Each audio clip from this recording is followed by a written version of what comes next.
Praise the Lord. Adúpẹ́ lọ́wọ́ Ọlọ́run ẹni tó dá ẹ̀mí wa sí, tó pa wá mọ́ títí dọjọ́ òní. Ògo ọpẹ́ ọlá òsánà ní fún orúkọ rẹ̀. Gbogbo ìgbà la ó máa yin Ọlọ́run torí òní ipá àti àṣà wa, òní agbára wa, oore ọ̀fẹ́ àti àánú rẹ̀ ló gbé wa ró láti rí Sunday kẹta nínú oṣù keje ọdún. Ògo ni fún orúkọ rẹ̀. Ọ̀pọ̀lọpọ̀ ló ti kọjá lọ láìròtẹ́lẹ̀, àánú ńlá la rí gbà, a ò fi yọ̀ wọ́n, títóbi Ọlọ́run ló gbé wa ró. Mo kí yín káàbọ̀ sí ìsìn ọjọ́ ìsinmi ti ìjọ The Love of Old Evangelical Church, èyí tí à ń pè ní ìjọ oníhìnrere ìfẹ́ ìgbàanì. Mo dẹ̀ gbàdúrà pé nínú ìjọsìn náà pẹ̀lú wa, agbára Ọlọ́run kò ní ṣe tiyín tì. Agbára Ọlọ́run á fi ìgbàlà, ìtúsílẹ̀, ìbùkún, ìdáǹdè àti àlùyọ tí ayé yín nílò fún yín ní orúkọ ńlá Jésù Kristi. Ká tó lọ sínú ọ̀rọ̀ Ọlọ́run náà, ẹ jẹ́ ká gbàdúrà ní orúkọ Jésù. Bàbá wa àti Ọlọ́run wa, ẹ̀yin la fọpẹ́ fún, ẹ̀yin la fìyìn fún, torí pé ẹ jẹ́ Ọlọ́run, lẹ́yìn yín kò sí ẹlòmíràn. A gbé yín ga fún iṣẹ́ oore yín, ògo ni fún orúkọ ọmọ yín. Ǹjẹ́ lọ́wọ́lọ́wọ́ báyìí Olúwa, mo ṣìpẹ̀ mo bẹ̀bẹ̀ fún ìmúnukúrò ẹ̀ṣẹ̀ wa nípa agbára ẹ̀jẹ̀ tẹ́ ta sílẹ̀ ní orí òkè Kámfárì. Ẹ̀jẹ̀ Jésù kó máa sàn, àánú Ọlọ́run kó fọ̀n fún wa. Olúwa kó palẹ̀ ẹ̀ṣẹ̀ wa mọ́, ká rí ìrètí àti àánú gbà. Agbára mọ́dẹ̀sẹ̀ mọ́ kó wọnú ayé wa, kí ìrètí ìṣelógo kó wọnú ọkàn wa, ká lè máa yin Ọlọ́run.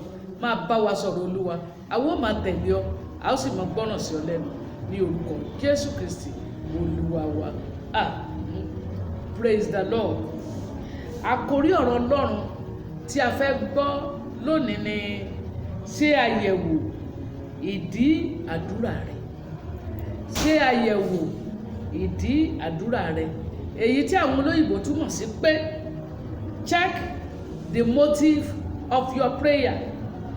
Ibi kíkà tí a yàn fún iṣẹ́ ìsìn tòní, ó láòrí nínú ìwé Jákọ́bù orí 4 ẹsẹ̀ kìíní títí dé ìkẹjọ. Ìwé Jákọ́bù orí 4 ẹsẹ̀ kìíní títí dé ìkẹjọ. Kí ló ti wí? Níbo ni ogun ti wá? Níbo ni ìjà sì ti wà láàrin yín? Láti inú èyí akọ, láti inú ìfẹ́kúfẹ̀ẹ́ ara yín tí ń jagun nínú àwọn ẹ̀yà ara yín. Ẹ̀yin fẹ́, ẹ kò sì ní. Ẹ̀yin pa, ẹ sì ń ṣe ìlara, ẹ kò sì lè ní. Ẹ̀yin jà, ẹ̀yin sì ń jagun, ẹ kò ní, nítorí tí ẹ̀yin kò béèrè. Ẹ̀yin béèrè, ẹ kò rí gbà, nítorí tí ẹ̀yin ṣì béèrè, kí ẹ̀yin kí ó lè lò fún ìfẹ́kúfẹ̀ẹ́ ara yín. Ẹ̀yin panṣágà ọkùnrin àti panṣágà obìnrin, ẹ kò mọ̀ pé ìbára ayé ìṣọ̀tá Ọlọ́run ni. Nítorí náà, ẹnikẹ́ni tí ó bá fẹ́ láti jẹ́ ọ̀rẹ́ ayé di ọ̀tá Ọlọ́run. Ẹ̀yin ṣe bí ìwé mímọ́ sọ lásán pé ẹ̀mí tí ó fi sínú wa ń jowú gidigidi lórí wa, ṣùgbọ́n ó ń fúnni ní oore ọ̀fẹ́ sí i. Nítorí náà ni ó ṣe wípé Ọlọ́run kọ ojú ìjà sí àwọn agbéraga, ṣùgbọ́n ó fi oore ọ̀fẹ́ fún àwọn onírẹ̀lẹ̀ ọkàn. Nítorí náà, ẹ tẹríba fún Ọlọ́run, ẹ kọ ojú ìjà sí èṣù, òun ó sì sá kúrò lọ́dọ̀ yín. Ẹ súnmọ́ Ọlọ́run, òun ó sì súnmọ́ yín. Ẹ wẹ ọwọ́ yín mọ́, ẹ̀yin ẹlẹ́ṣẹ̀, ẹ sì ṣe ọkàn yín ní mímọ́, ẹ̀yin oníyèméjì. Kí Olúwa kó bùkún kíkà àti gbígbọ́ ọ̀rọ̀ rẹ̀ fún ìgbàlà ọkàn wa. Tí a bá kíyèsí ohun tó ṣẹlẹ̀ lẹ́nu, tí wọ́n bá sọ pé ènìyàn ń gbàdúrà lórílẹ̀‐èdè yamọ̀ ń gbàdúrà o, nínú ilé Ọlọ́run gbogbo, ní yàrá ìgbàdúrà, ní orí òkè àti bẹ́ẹ̀ bẹ́ẹ̀ lọ. Ṣùgbọ́n tá a bá wá ń wo ìdáhùn tí àwọn ènìyàn ní sí irú àwọn àdúrà bí eléyìí, ìdáhùn tí kò kún ojú òṣùwọ̀n tó, tí kò mú ìyípadà tí a lè rí láàrin àwùjọ ṣẹlẹ̀, tí kò mú ìyípadà tá a lè rí nínú ẹbí ṣẹlẹ̀, tí ayé ẹlòmíì tiẹ̀ wá dàbí ẹni wípé bó ti ń gbàdúrà yẹn Ọlọ́run ò gbọ́ tirẹ̀. Á jẹ́ ìyanu, a máa béèrè pé kí ló ṣẹlẹ̀. Yes, ìdáhùn sí tó ṣẹlẹ̀ náà ni ìwé Jákọ́bù ti ṣàlàyé rẹ̀ tó ti yànnà náà fún wa, wípé ọ̀pọ̀lọpọ̀ ni ó ti ẹ béèrè dáadáa. Kí ló fa ogun, kí ló fa ìjà láàrin ọmọ Ọlọ́run? Kí ló fa áwọ̀? Kí ló fa ọkàn ìkorò tó gbé lọ síbi àdúrà? kí ló fa èdè àìyedè tó tún lọ jà nínú àdúrà gan pẹ̀lú? kì í ṣe ìfẹ́kùfẹ́ ara wa ni tá a béèrè tá ò rí gbà. Àdúrà tí mo gbà fún ẹnì kọ̀ọ̀kan wa ni pé oore ọ̀fẹ́ láti gbàdúrà ní ọ̀nà tó tọ́ k'Olúwa kó jọ̀ọ́ kó gbé wọ̀ wá. Àdúrà tó ní ìdáhùn ni mo ń sọ̀rọ̀ rẹ̀, kì í ṣe àdúrà bí ẹni tó ń gbó bí ajá lásán. Mo gbàdúrà ẹ̀mí mọ́ yóò ràn wá lọ́wọ́.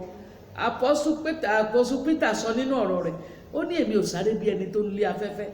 Bákan náà lèmi àti ìwọ, a ò gbọ́dọ̀ gbàdúrà bí ẹni tí kò níyè nínú, a ò gbọ́dọ̀ gbàdúrà bí ẹni tí kò mọ ohun tí ó ń fẹ́, a ò gbọ́dọ̀ gbàdúrà bí ẹni tí kò mọ ohun tó ń béèrè, kí Ọlọ́run kó lè dáhùn àdúrà wa. Ẹ jẹ́ á ṣe àgbéyẹ̀wò àwọn ìdí kan, díẹ̀ nínú àwọn ìdí tí ó lè dènà àdúrà wa. Ohun kan ni mo fẹ́ ká kọ́kọ́ mọ̀, Ọlọ́run wa jẹ́ Ọlọ́run tó ń gbọ́ àdúrà 100%. Ọlọ́run ń gbọ́ àdúrà, kò ní àríyànjiyàn nú. Ó ń gbọ́ àdúrà àwọn ọmọ rẹ̀ tí wọ́n ń ké pè ní òtítọ́ àti ní ìgbàgbọ́. Ìfẹ́ rẹ̀ tí ẹ̀dẹ̀ ni pé ká máa gbàdúrà. Òun gan ló sọ fún wa ní ọ̀pọ̀lọpọ̀ ibi. Luke 18:1 ó ló dáa kí àwọn èèyàn kó máa gbàdúrà. Ní 1 Thessalonians chapter 5 verse 17 ó ní ọ̀rọ̀ Ọlọ́run fi wé wa ń bẹ̀. Ó ní máa gbàdúrà láìsinmi àti láìsàárẹ̀. Ìgbà tí mo wá dénú ìwé Jeremiah 33 verse 3 ó ní ké pè mí, èmi ó sì dá ọ lóhùn, èmi ó fi ìjìnlẹ̀ ohun alágbára tí ìwọ kò mọ̀ ọ́. So ìfẹ́ Ọlọ́run ni pé ká máa gbàdúrà. Ẹ jẹ́ ká gbọ́ bó ti sọ látẹnu wòlíì Jeremiah 29 ẹsẹ̀ 12 sí 14. Kí ló ti sọ? Ẹ̀yin ó sì ké pè mí. Yes. Ẹ ó sì lọ. Yes. Ẹ ó sì gbàdúrà sí mi. Èmi ó sì tẹ́tí sí yín. Ẹ̀yin ó sì ṣàfẹ́rí mi. Ẹ ó sì rí mi. Nítorí ẹ ó fi gbogbo ọkàn yín wá mi. Èmi ò di bíbí fún yín ní Olúwa wí. Èmi ó sì yí ìgbèkùn yín padà kúrò. Èmi ó sì kó yín jọ láti gbogbo orílẹ̀-èdè àti láti ibi gbogbo wá níbi tí èmi ti lé yín lọ ní Olúwa wí. Èmi ó sì tún mú yín wá sí ibi tí mo ti mú kí a kó yín ní ìgbèkùn lọ. Praise the Lord. Ìdí tí a fi gbọ́dọ̀ gba àdúrà tó ní ìtumọ̀ ni pé a wá Ọlọ́run ti ọkàn tọkàn wa. Ìwọ tó lọ síbi àdúrà, ó lọ sí ṣọ́ọ̀ṣì, ó lọ gbàdúrà, ó lọ jalè ń bẹ. Ìfá tó tiẹ̀ tún dára mo sì ṣẹ̀ náà jọ, ó tún lọ jalè lọ, ó lọ dárúkèrúdò sílẹ̀, ó lọ sórí òkè, ó tún lọ pẹ̀lú àti gbáàyàn níbẹ̀. tó irú àdúrà wo ló lọ gbà? O gbọ́dọ̀ ronú gidigidi. Kí ni ìdí ìlọ sí ilé àdúrà rẹ? Kí ni ìdí tí o fi ń lọ sí iwájú Olúwa? Àbó mọ̀ wípé tí o bá ti lè wọ Ọlọ́run tí ọkàntọkàn, Ọlọ́run á di rírí fún ọ. Ṣùgbọ́n tó bá wà pẹ̀lú ọkàn ìdíbàjẹ́, o ò lè rí. Ibi o ti máa rí ni pé wàá rí sí ìdájọ́. Gẹ́gẹ́ bí ọmọ Ọlọ́run, ohun tó jẹ́ tó wọ́pọ̀ tó jẹ́ ìṣòro ọmọ Ọlọ́run nínú àdúrà wọn lénìí ni pé ọ̀pọ̀lọpọ̀ máa ń béèrè fún ìfẹ́ tara wọn nìkan. Ọ̀pọ̀lọpọ̀ ló jẹ́ pé nínú ìrìn ìbárí ayé ìṣọ̀tá Ọlọ́run rẹ̀, òun ló ń béèrè tó ń béèrè. O ò lè nínú wájú Jésù, o ò lè ṣe a little to the right, a little to the left. Kó o fi síbí, kó o sọ́ra rẹ di sọ̀tún sòsì mọ́ bàbí kan jẹ́ rárá. Tó bá fẹ́ jọ́sìn kàkálá sọ́jọ́ sàkálá, tó bá dẹ̀ fẹ́ jósokolo jósokolo, tó bá fẹ́ sin Ọlọ́run sin Ọlọ́run, tó bá dẹ̀ ní sìn lọ sin tó fẹ́ sìn. Ṣùgbọ́n èmi fi ìyè lọ bí Ọlọ́run ti fi ìyè lọ wá dípò ikú, bí Bíbélì ti fi ìyè lọ wá dípò ikú. Mo fi ìyè lọ ẹ́. Ó dáa kó kúkú gbà, kó gba Jésù yìí ti gbogbo ọkàn rẹ, kó dẹ̀ wá ti gbogbo àyà rẹ, á di rírí fún ọ. Praise the Lord.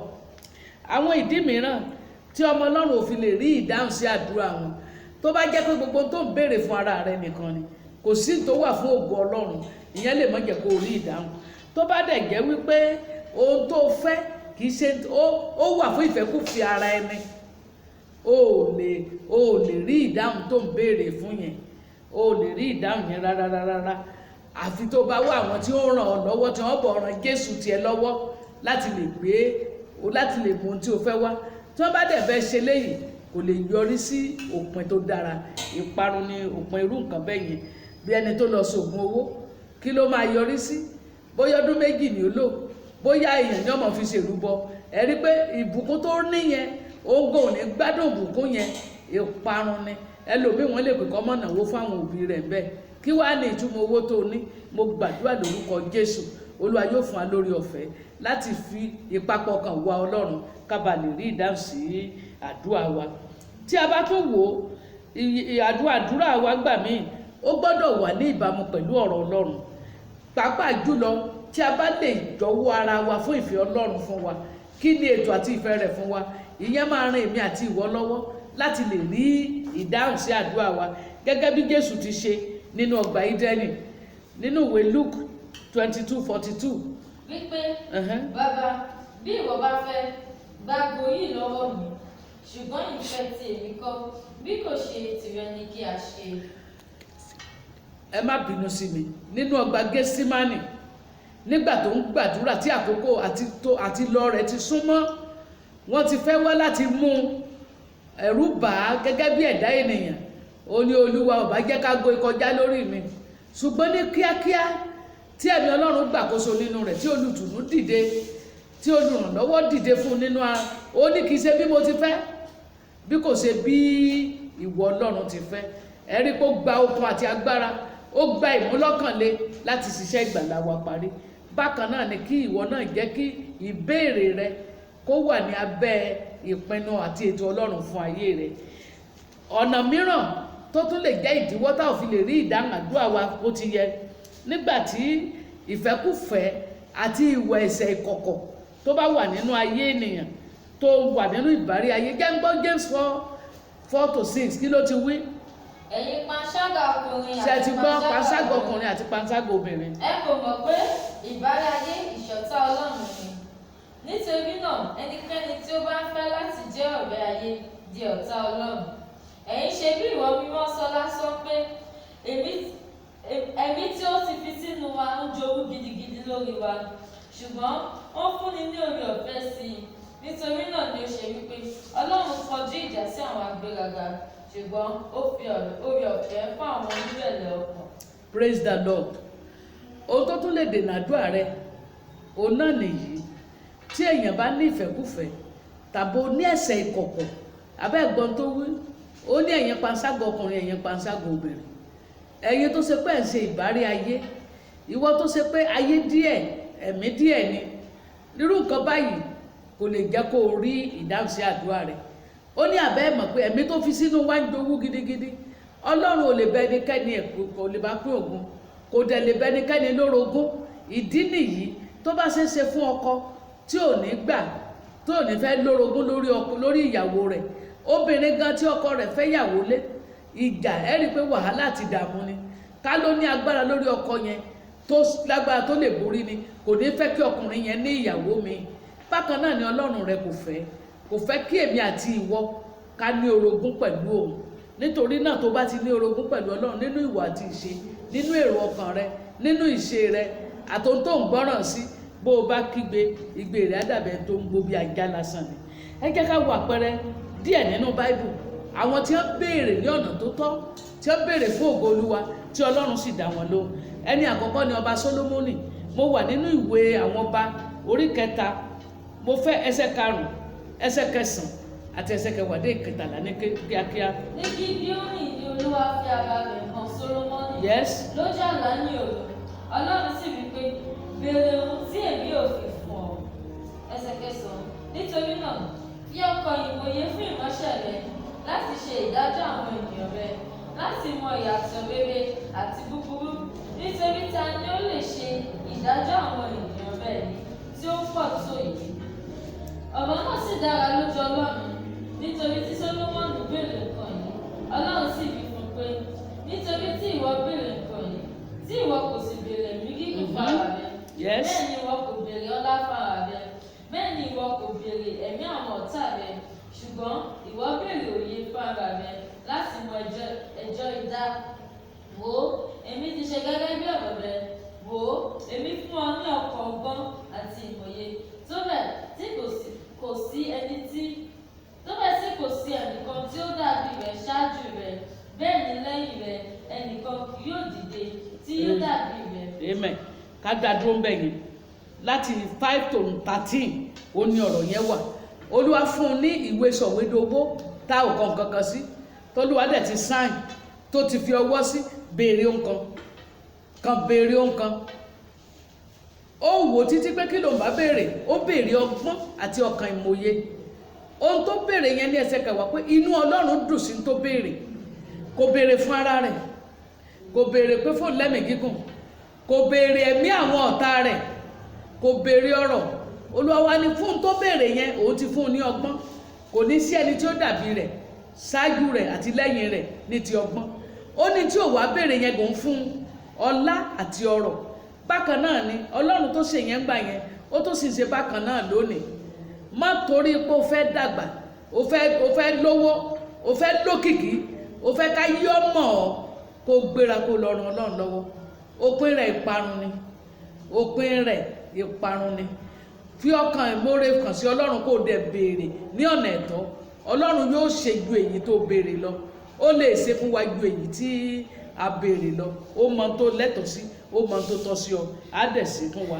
Ẹnì kejì tá a fẹ́ wò ó ní Bartolomeo afọ́jú nínú ìwé Máàkù orí 51 and 52. Jésù bi léèrè nígbà tí wọ́n tó dé iwájú Jésù tó ráyè débẹ̀, ó ní kí ló fẹ́ kí èmi kó ṣe fún ọ. Ẹ rí pé tí ọkùnrin ìbéèrè ni pé kí èmi kí o lè ríran. Ó dẹ̀ gba ìríran rẹ̀. Kò béèrè pé àwọn tó sọ mí dà báyìí, àwọn tó fọ́ mi lójú, Olúwa fọ́ wọn lójú, àwọn tó gbágbádá àyà sí mi lọ́rùn, Olúwa gbágbádá àyà sí wọn lọ́rùn. Ṣùgbọ́n tó béèrè ni pé kó nǹkan tiẹ̀ lè ríran. Ó mọ̀ pé tó ń bá ríran tán èyí tó bá kù òun àti ṣe rẹ̀ yóò rọ̀ òun lọ́rùn. Ọ̀pọ̀lọpọ̀ wa ni àwọn ọmọ tó kàn nínú ìrìn àjò ayé wa. Ọ̀pọ̀lọpọ̀ ni àwọn ọmọ tó jà wá lógun. Dípò kìí ṣe nípa ọ̀rọ̀ pípọ̀, kìí ṣe nípa àròyé, ṣùgbọ́n nípa mímọ̀ ohun tí à ń lépa. Ká má sáré bí ẹni tó ń lé afẹ́fẹ́. Olúwa yóò ràn wá lọ́wọ́. Ẹ jẹ́ wá wo àwọn olè méjì tí wọ́n kàn mọ́ Jésù lórí àgbélébùú. Ẹ jẹ́ wo ìbéèrè ìkíní àti ìkejì nínú ìwé Luke 4:23 ẹsẹ̀ 39. Ìkan béèrè wípé tí ìwọ bá jẹ́ Kristi náà, gbára rẹ̀ là kó gbà wá là, tí ẹnìyẹn o ń tó ń fẹ́ nìyẹn o. Ẹ wá wò ó ní 42 and 43. Ìkejì sọ pé ọ̀rẹ́ ó bẹ̀rù Ọlọ́run ni, ọkùnrin yìí aláìlẹ́ṣẹ̀ ni, àwáṣẹ̀ à ń jìyà ẹ̀ṣẹ̀ wa ni. Ó wá kọjú sí Olúwa Jésù, rántí mi nígbà tó bá dé paradíṣe. Ẹ rí pé Jésù dá lónìí lọ́gán lórí àgbélébùú yẹn ní verse 43. Ó ní lónìí ni wọ́n pẹ̀lú mi ní paradíṣe. Tí àwa ẹ wo tí ọkùnrin, ẹ wo àǹfààní, ẹ wo àánú tí ọkùnrin yẹn rí gbà, àǹfààní àti àánú ìgbẹ̀yìn. The opportunity and the mercy of last minute. Àǹfààní ìgbẹ̀yìn nígbà tí ìrètí ti tán, tó gan ò lérò pé ọ̀nà àbáyọ sí ìṣerere dé. A rí wípé ó rí àánú Ọlọ́run gbà nípa ahọ́n wọn ni o, nípa ìbéèrè wọn ni o. Kí ni ìbéèrè tiẹ̀ náà lónìí? Kí Olúwa kó ràn wá lọ́wọ́. Ẹ já wo Sọ́ọ̀lù tó di Paul nínú ìrìn àjò rẹ̀ tó ń gbé ìjà ogun lọ sí Damascus lọ bá àwọn Kìrìsìtẹ́nì bẹ́ẹ̀. Olúwa pàdé rẹ̀ nínú ìwé Acts of Apostles chapter 9 verse 6. Ó wá béèrè kan. Ohun tó béèrè, request to make, ìyẹn náà dúró bí àdúrà. Olúwa kí ló fẹ́ kí èmi kí ó ṣe? Olúwa dẹ̀ dá lóhùn, dìde lórí ọmọ ẹ̀yìn báyìí, yóò sọ tí ìwọ ṣe fún ọ. Tí wọn náà bá ti béèrè ní ìbámu pẹ̀lú ìfẹ́ Ọlọ́run, Olúwa yóò dá ọ lóhùn. Kí wá ní tá a lè ṣe láti lè jẹ́ pé àdúrà wa náà wà ní ìbámu pẹ̀lú ìfẹ́ Ọlọ́run? Òun la ó rí nínú ìwé James yẹn, bí ìwé Jákọ́bù yẹn orí 4 láti ẹsẹ̀ 7 sí 8. Ó ti ṣàlàyé rẹ̀ fún wa ń bẹ̀. Ṣé kí n tó gbọ́ lẹ́ẹ̀kan sí bí? Nítorí náà ẹsẹ̀ ìlà fún Ọlọ́run. 7 and 8, yes. Ẹ kọ ojú ìjà sí èṣù, òun ó sì sá kúrò lọ́dọ̀ yín. Ẹ súnmọ́ Ọlọ́run, òun ó sì súnmọ́ yín. Ẹ rẹ ọwọ́ yín mọ́, ẹ̀yin ẹlẹ́ṣẹ̀, ẹ sì ṣe ọkàn yín ní mímọ́, ẹ̀yin oníyèméjì. Praise the Lord. Ohun kìíní tó kọ́kọ́ gbọ́dọ̀ ṣe ni pé jọ̀wọ́ ara rẹ, jọ̀wọ́ ayé rẹ fún Jésù Olúwa. Ohun ìkejì náà ni èyí, nínú àdúrà rẹ dojú ìjà kọ Sátánì, dojú ìjà kọ gbogbo ìdẹwò rẹ̀, gbogbo akitiyan rẹ̀ láti fà ọ́ sínú ẹ̀ṣẹ̀, dojú ìjà kọ, yóò sì sá fún ọ. Ohun ẹ̀kẹta, súnmọ́ Ọlọ́run, òun ó sì súnmọ́ ọ. Súnmọ́ nínú ọ̀rọ̀ rẹ̀ kíkà, súnmọ́ nínú ìgbọràn sí ọ̀rọ̀ rẹ̀, súnmọ́ nínú ìgbé ayé ìwà mímọ́, súnmọ́ nínú àdúrà, súnmọ́ nínú ààwẹ̀. Ọlọ́run yóò sì gbọ́n tó bá ń sọ. Ohun ìkẹrin, o ní láti rẹ ara rẹ sílẹ̀. Olúwa ò ní inú dídùn sí agbéraga. Má fira rẹ pè ju ohun tó jẹ́ lọ. rẹ ara rẹ sílẹ̀, ó jẹ́ nǹkan kan wájú Olúwa àfi tí Ọlọ́run bá fi ọ ṣe. Àwárí bí a ti rí nípa oore ọ̀fẹ́ Ọlọ́run. Ohun ìkarùn-ún tá a máa ṣe ni pé ní ìgbẹ́kẹ̀lé àti ìgbàgbọ́ tí ó le níwájú Ọlọ́run. Jẹ́ kí ohun tó ní ìgbàgbọ́ nínú ohun tó béèrè pé Ọlọ́run yóò ṣe. Lákòótán ara, kí ni èrè ìdí ìbéèrè rẹ níwájú Ọlọ́run? Ẹ gbọ́, ọ̀pọ̀lọpọ̀ ló ń béèrè fún ẹ̀mí mímọ́ lónìí. Ọ̀pọ̀lọpọ̀ ìfàtí bí ọ̀pọ̀lọpọ̀ nǹkan ti ń fèdè fọ̀ lénìí, ẹ rí pé agbára tó yẹn ò tẹ̀lé. Ìfi òróró yàn tí ó fi ṣiṣẹ́ yẹn ò tẹ̀lé. Kí ló fà á? Ọ̀pọ̀lọpọ̀ ọmọ Ọlọ́run ló ń béèrè fún ẹ̀mí mímọ́ lónìí tó yẹ pé ó ń béèrè kan bí ká gbá oṣó àtàjẹmọ́bà àká ni. Nígbà tí ìwé Kọ́ríńtì kìíní orí 2 ẹsẹ̀ 7 sọ pé a fi ìfihàn ẹ̀mí mímọ́ fún olúkúlùkù láti fi jèrè. Irú èrè wo? Láti ní okun àti oore ọ̀fẹ́ láti ṣiṣẹ́ fún Olúwa, láti ṣe ìfẹ́ rẹ̀, fún ìmúdúró ìjọ àti ìmúdàgbàsókè ara Kristi. Ohun tí a fi ẹ̀bùn ẹ̀mí mọ́ fún wa nìyẹn. Láti sọ àwọn àyànfẹ́ di pípé, láti mú wọn lọ́kàn le, láti jèrè ọkàn, láti lọ fún ìpolówó ìhìn rere. Ṣùgbọ́n tí wọ́n béèrè fún ni kájọ ọmọ pa mí, kéko só mọ́ mu mi, tí wọ́n bá pàdé mi lójú àlá kí iná jó wọn. Tó bá ṣe pé ìyẹn nìkan, ó gbọ́n tí Apọ́sù Pọ́ọ̀lù wí fún wa. Ó ní tó bá jẹ́ kìkì ayé yìí ni àwa ní ìrètí, a jẹ́ àbòsí jùlọ. Tó bá jẹ́ kìkì ayé yìí ló ní ìrètí, àbòsí jùlọ ni ọ́. Kí ló dé tí wọ́n náà kúkú rìnrìn àjò aláìgbàgbọ́? Tó bá jó nígbàgbọ́ ni ọ́, jẹ́ onígbàgbọ́. Tó bá jẹ́ aláìgbàgbọ́ ni ọ́, èmi ń rọ̀ pé mọ́kù sínú àìgbàgbọ́ rẹ. Wá sọ́dọ̀ Kristi, yóò ṣàtúnṣe ayé rẹ, yóò ràn ẹ́ lọ́wọ́. Ìwọ ọmọ Ọlọ́run tó bá tiẹ̀ wá lékú tó gbàdúrà tí ogun yẹn dàbí ẹni kó fẹ́ takú, ohun tó ní láti fi dojúkọ ní ìyìn Ọlọ́run. Bẹ̀rẹ̀ sí yìn Ọlọ́run. Ọlọ́run ò lè papòdà nítorí ìṣòro ayé rẹ. Ọlọ́run jẹ́ Ọlọ́run títí ayérayé. Kò nílò ìbò ènìyàn láti jẹ́ Ọlọ́run.